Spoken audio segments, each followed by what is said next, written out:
Do you have sensitive data on documents that you need to remove, but you're not quite sure how to do it in a very secure way, quickly and effectively? That's where we at Redactable come in.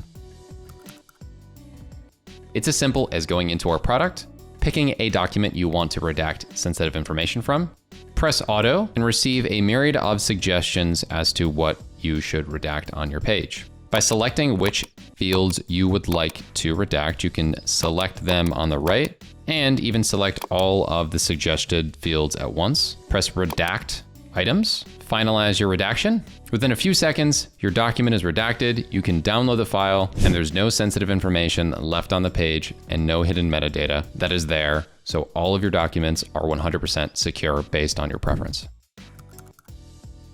What we have here at Redactable is a really well-made product that allows you to redact documents in minutes, saving up to 98% of time compared to manual redaction. When people put black boxes over the information in PDF editors or design tools, the data stays under those boxes. So don't use design tools.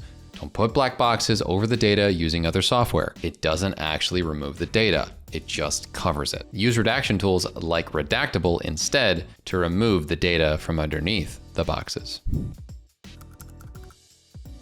And that's how you can redact a PDF in minutes today. Make sure to go to redactable.com to try out our software and get redacting your PDFs today.